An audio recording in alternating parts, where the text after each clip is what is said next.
Kian! It's over! He's done it again! Unbelievable! Oh, straight into the roof of the net. Nice one. Straight down the middle. So a good performance from both teams here today. Hi, you're watching Firstpost. I'm Rupha Ramani. Let's get started.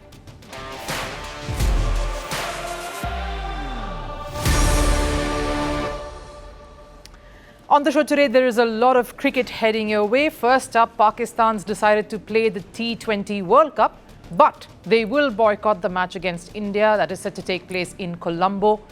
We take you behind the scenes of this drama and what leverage does Pakistan really have here with the ICC. Now, India has readied itself for the T20 World Cup with a resounding win over New Zealand in the recently concluded T20 series. The player of the hour is young Ishan Kishan, who was not too long ago dumped out of the central contracts. How has he clawed his way back to the top of his game? And speaking of clawing back, Manchester United seem to be doing just that under new manager Michael Carrick. What's caused this turnaround? Is it some magical rejig of strategies? Is it fluke? Or is there more to this? But first, Sports 360.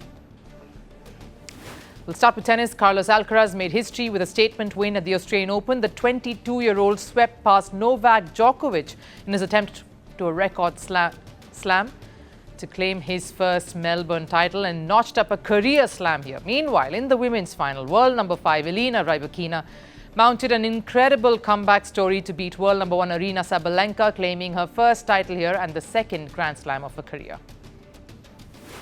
Moving to the Under-19 World Cup, India has entered the 2026 Under-19 World Cup semi-finals when they beat Pakistan by 58 runs in their final Super 6 match at Bulawayo's Queen's Sports Club.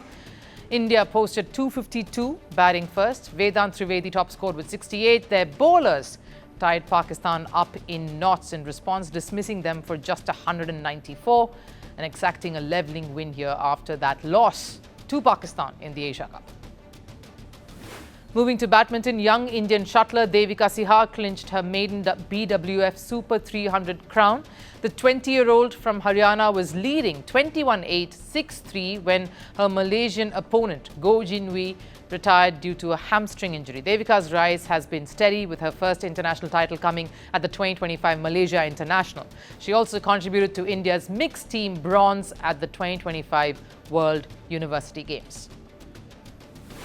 On to football, Manchester City blew a 2-goal lead to draw 2-2 at Tottenham. Ryan Cherki and Antoine Semenyo gave City a half-time 2-0 advantage, but Dominic Solanke's brace helped Spurs pull back to secure a point. City are now second in the league table, 6 points behind leaders Arsenal. Spurs climbed back into 14th place with 29 points. And we'll wrap up with news from NBA. LA Lakers lost to New York Knicks in what could be LeBron James' final game at Madison Square Garden. The Lakers led 56-52 at halftime thanks to Luka Doncic's 18-point first-half performance. But the Knicks turned it around with a decisive 13-5 third-quarter run, winning 112-100.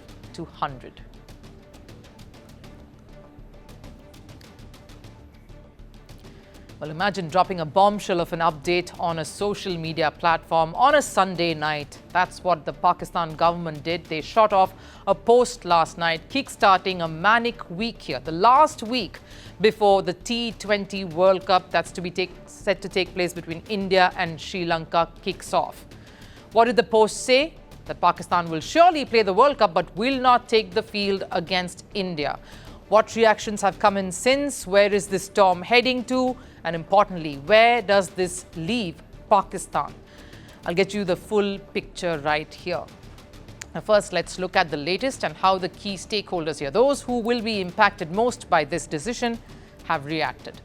Obviously, we look at what started it all, a message from the Pakistan government that while they have climbed down from their stand of not travelling for the World Cup, they will show up, but they will continue to voice their displeasure by choosing to boycott the match against India that's set to take place in Colombo on the 15th of February.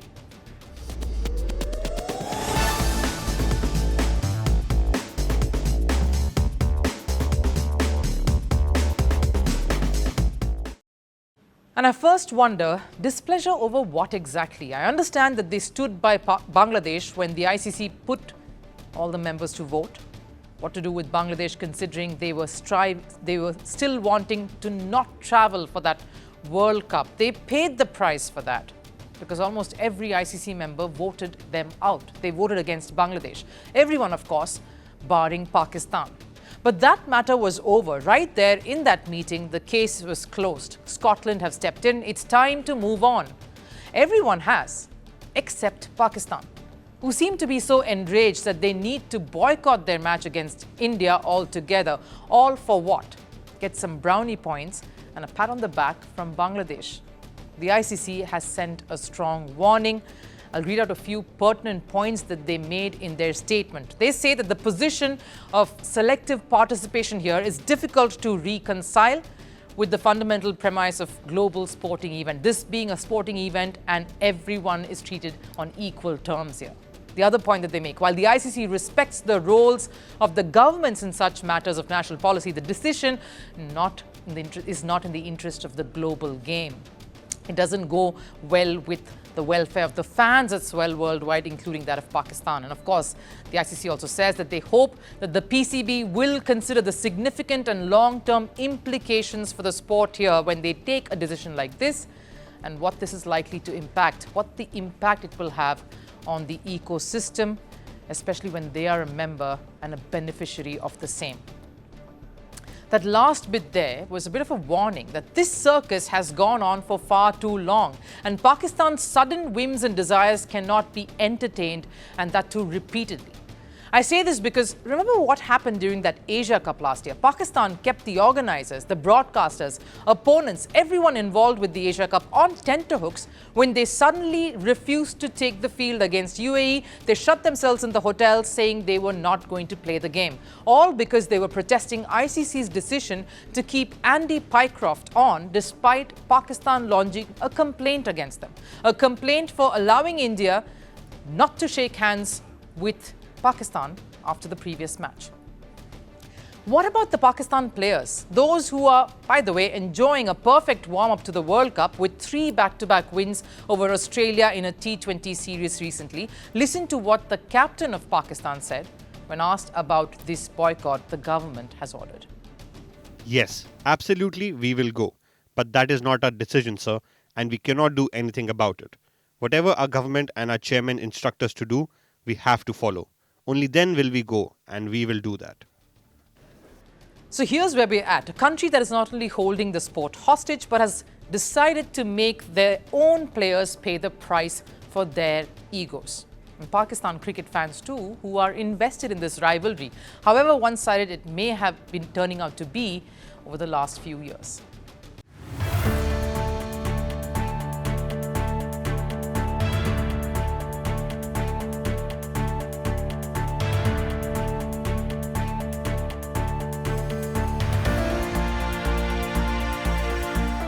And you know the biggest irony here, all of this is happening even as India and Pakistan played out a good, solid contest in the Under-19 World Cup yesterday. A bunch of boys across both teams who are showing great potential, but only are growing up in times that are being marred by political unrest and negotiations that have been taken a bit too far.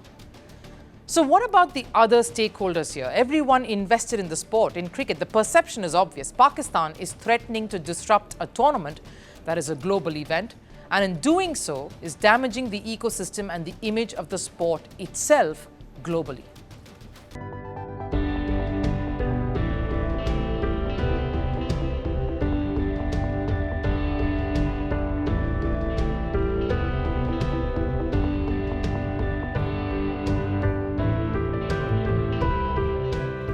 Of course, there's a lot of contempt for this decision that Pakistan has come across and made, and if ICC's warning is anything to go by, PCB needs to realize the long-term implications this one unruly act of theirs could have on the health of the sport itself, on their own growth, their players, and the relationships that they have all built over decades in this sport.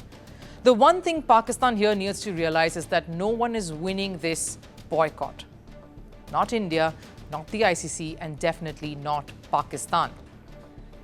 So if the end result of all of this is basically void, what are they really aiming to achieve here? The truth is you can't head to a negotiation table when there is literally no leverage. And that's what it's looking like at this point. So if it's not that, and it's just theatrics, then maybe what we witness all year through in Pakistan's own cricketing system is more than enough to cover ground. There comes this life-altering moment in a player's life. One list, one selection. For young Ishan Kishan, it was watching his name ripped out from the BCCI central contracts, going from the next big thing in Indian cricket to not even being in the room. A shock that rattled him, his family, his fans, and one that shook his confidence to the core. So how did the boy, written off by everyone, find his way back into the light? How did he not just return but storm into India's 2026 T20 World Cup squad? Let's dive right in. Ishan Kishan is riding a wave today, and rightly so. India's most in-form batter heading into a home T20 World Cup. Nothing can quite beat that advantage and that feeling. But this surge didn't come out of nowhere. It wasn't sudden. It didn't drop from the sky, and it's no fluke. It was built quietly, stubbornly, and far away from prying eyes, and burst onto the scenes in the series against New Zealand, a series that was supposed to be routine prep for the World Cup, and has now turned into one of personal resurrection. Before I take you deeper, let me show you these pictures, because sometimes visuals tell a story far better than any script. This is Ishan Kishan celebrating his maiden T20I international century. But it was more than just 100. Look at the non-strikers end there. Hardik Pandya, one of his closest friends, celebrating as if he'd scored those runs himself. The hug, the smiles, the team dugout erupting with that 100. It wasn't just a milestone for him. This meant something much, much more to every one of them. It was a moment that everyone was waiting for, was invested in. This was the culmination of years of grind, of discipline, and a stubborn refusal to let the world define Ishan Kishan. A moment many believed cemented his World Cup spot. 250 runs in 4 matches against New Zealand, strike rate of 231. These are numbers that shine, performances that roar. And yet, listen to what he said after the series. I still feel I'm not there yet. Yes, I have done well and I'm getting these awards, but my focus is on the World Cup. That's where the extra effort is needed. That is the new Ishan Kishan, the flamboyant kid who loved life. He still exists, but now the discipline, that tunnel vision, the understanding of what a second chance truly means, that's new. And trust me, this wasn't a one-day switch, a one-day makeover. He was once playing all 3 formats. As part of the 2023 ODI World Cup squad, on every poster, every prediction, every future plan of India. Then came 2024, a mental break, a request to step away from the South Africa tour.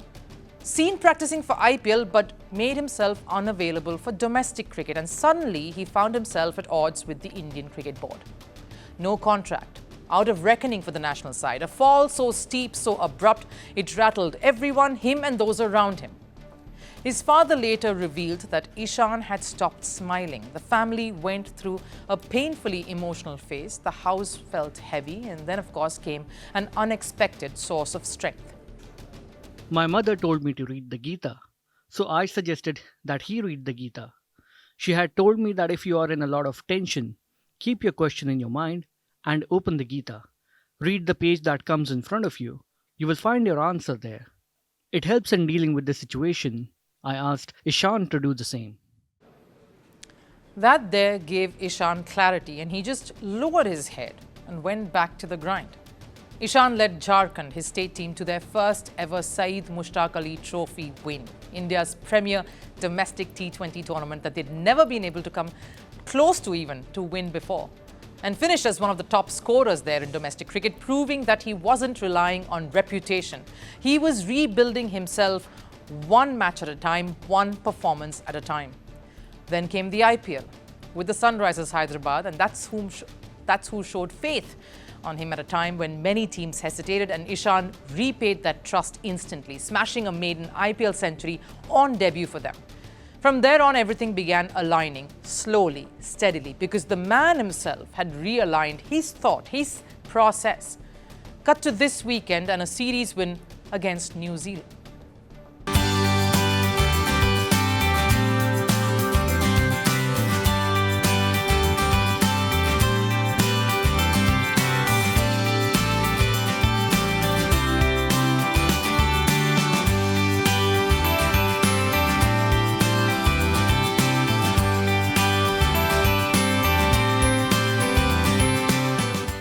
Ishan Kishan will never forget those moments there. Surya Kumar Yadav, the T20 captain, broke tradition. Now, usually the youngest member gets to lift that trophy, but this time Surya walked right up to Ishan and handed him the silverware, a gesture that told you so much more. Ishan Kishan reborn, and that is how the boy who lost his contract, lost his place in the national side, lost his smile, found his way back to the grandest stage ever, the 2026 T20 World Cup. Ishan Kishan didn't just make a comeback here. He kicked the door down, walked right back in and said, "I never really left and I'm ready to do more than ever before." For some years, Manchester United fans were made to believe that club's DNA was a myth, a marketing slogan, a fairy tale for nostalgic supporters still stuck in the glorious Ferguson era. 3 games under Michael Carrick, and that argument suddenly looks limp. The noise is back, the belief is back, and with that, the question, is the Manchester United DNA finally clicking again? And if it is, why did it take so long for them to get here?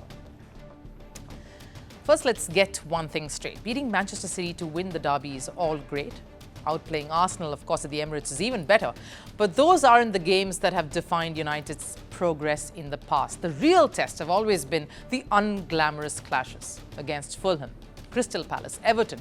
These are the fixtures that demand discipline. And on Sunday against Fulham, Michael Carrick passed that test, just about. United won 3-2. They clinched the winner deep into Fergie time when things got messy.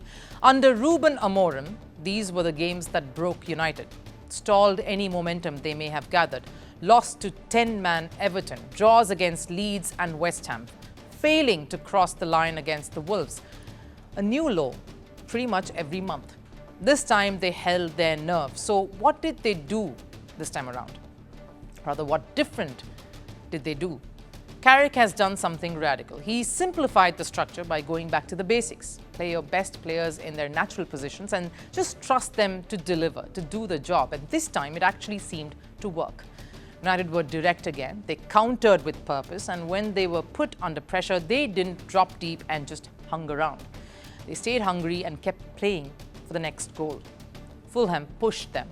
Raul Jimenez scored late from the spot, and Kevin's strike made Old Trafford a little nervous. All up till the 94th minute. That moment explains what fans truly mean by United DNA. What is it? It's not some unheard of strategy. It's not nostalgia or a marketing gimmick.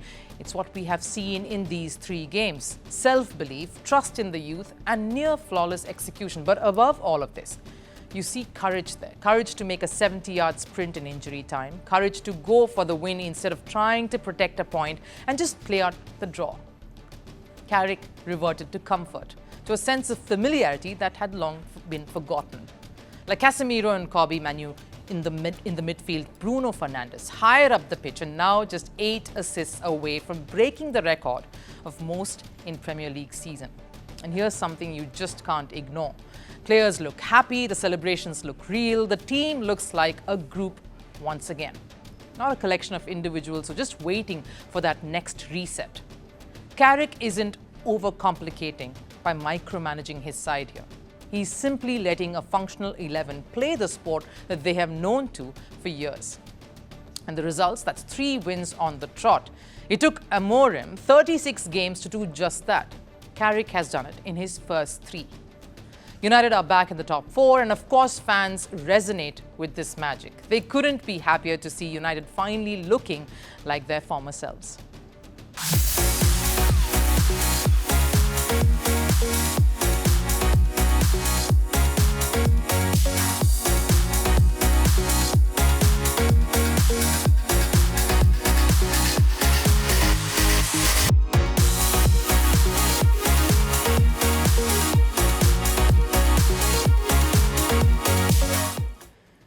Take this fan here, who you're seeing beside me, Frank, known online as the United Strand, 485 days. That's how long he's gone without a haircut. We got you this story, of course, a while back. October 5th, 2024 is the last time he saw a barber. He made a promise then, no trim and no haircut until Manchester United win 5 games in a row. What started as a joke turned into a bit of a test of endurance. 3 managers later, Ten Hag, Amorim, and of course now Carrick, the hair only kept growing, but of course up until now. So what is this, a new manager bounce or something more? Well, the debate will roll on, but one thing feels certain. This club didn't need a philosophy reset. It needed someone who understood what this place demands, what Manchester United truly means. Yes, United DNA is not a theory, but it's a mindset. And right now, that seems to be shining through. Look, no one can be too overwhelmed to truly feel that United are fully fixed. Absolutely not. 3 wins in a row cannot really erase years of damage done, turmoil and heartbreak that it's brought. But for the first time in a long, long time, this club feels like it knows what it's trying to be. And somewhere in all of this, Frank the fan is just 2 wins away from finally seeing a barber, and Michael Carrick might just be the reason he books that appointment. Time for last serve. Carlos Alcaraz is keeping his tattoo tradition alive by planning his next Grand Slam tattoo. After winning the Australian Open, the world number 1 could get another one to commemorate this Grand Slam win, his career slam. The Spaniard has already inked Wimbledon, Roland Garros and the US Open tattoos after those wins. Take a look.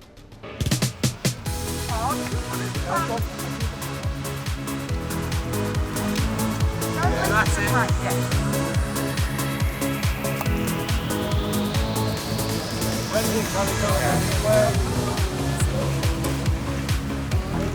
Right here, Kalito.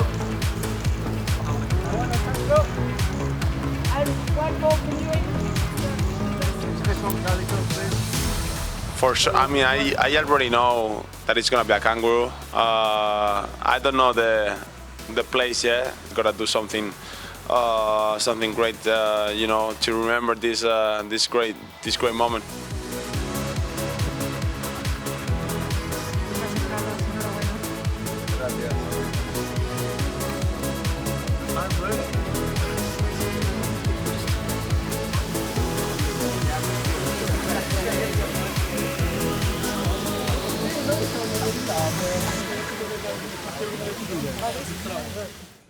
That wraps it up on Firstpost. I'll of course see you again tomorrow. Till then, take care. Bye-bye.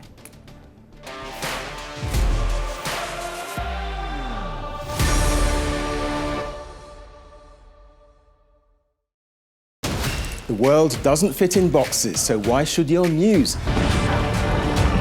From battlefields to negotiation tables, from internet outrage to real-world injustice. The conversations everyone is having and the ones they're avoiding. It's the same show, but this new year, Firstpost America gets a new look. I'm Kerry Johnston, and this is Firstpost America.